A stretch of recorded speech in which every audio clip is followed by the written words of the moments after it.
I'd like to introduce my fellow marshal for the MPID, Raul Galicia. Thanks, Raul. And together, it is our great pleasure to introduce our class speaker, Aditi Chokshi.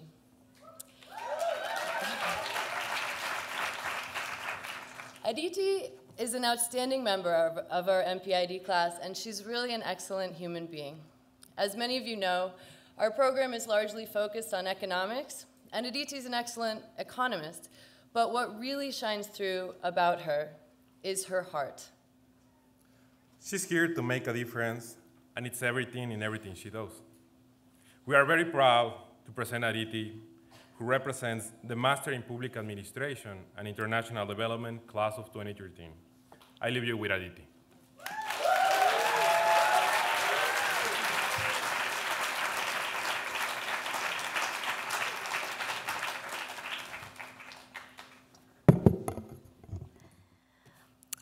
To our beloved family, friends, professors, classmates, to Carol, I speak as a proud member of the MPID class of 2013.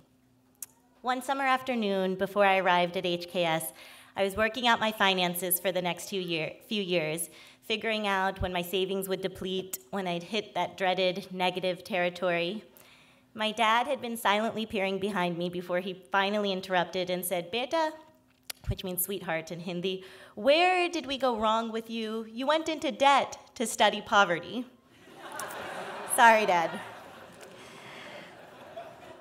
We all came to the Kennedy School on a similar leap of faith, believing that advancing the cause of the underserved demanded much more than money and perhaps something different altogether, something bigger. Dreaming bigger has never been more necessary. Billions around the world live bereft of even the most basic necessities, and the enormity of that number matters. We must aspire to solutions that can serve them all with dignity and quality.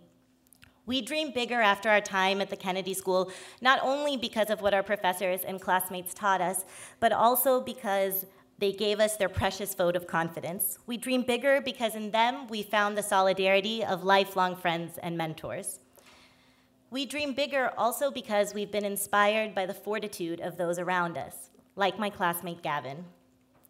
When his family in rural China could no longer afford to send him to high school, he dropped out to till the fields with his mother. He studied himself for an exam that would still allow him to enter college, learned to think differently about the world because of a radio he built himself that captured the frequency of Voice of America, and all the while made his way with us here today, steadfastly insisting that his story was simply one of luck. Gavin's story offers proof that no challenge is too insurmountable, no dream too big. Yet, we must not let our quest for the big become our singular pursuit. I'm sure all of you have felt the tension. Your dreams are so purposeful that in an extreme sense of justice, focusing on smaller moments could feel irresponsible. But it is in this type of thinking that we often forget that it is in those smaller moments of true connection, in between the campaigns and the ministries and the big positions, that we become who we are. One could recall the phrase to think globally, act locally, but I think there's more to it than that. For one, I'm proud to sit amongst you and know that people in this room will undoubtedly be shapers at a global level, not just thinkers. And while acting locally starts to suggest a valuable perspective, it still describes what to do rather than offer guidance on how to be. As we return to the world beyond Harvard to fight for the diversity of big dreams in this room, I challenge us to think beyond thinking globally and acting locally. We should choose to also connect intimately, to genuinely reach out to those from all walks of life and act in a way that they can feel a connection that is equal and enabling.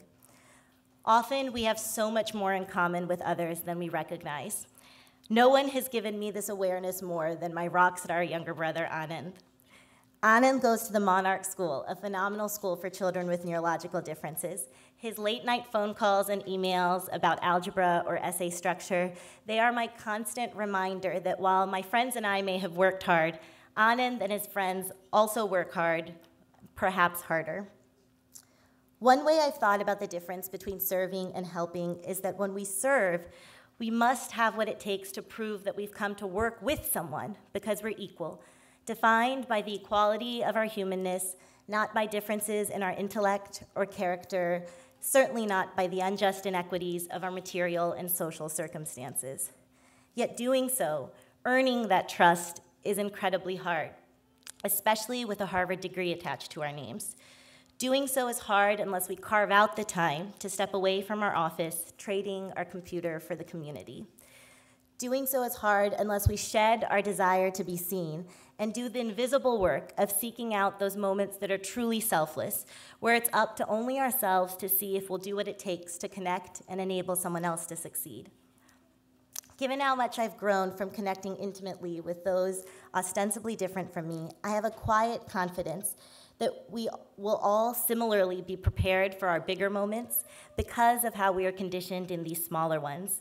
As we eagerly walk across the stage on Thursday, conquering this big moment and on to our next ones, we can aspire to a style of service that's a way of being, where we fight fiercely for the big while nurturing the everyday moments to selflessly connect, trusting the symbiotic nature between the two. I'm proud to be a member of a graduating class that I know will do both. Congratulations.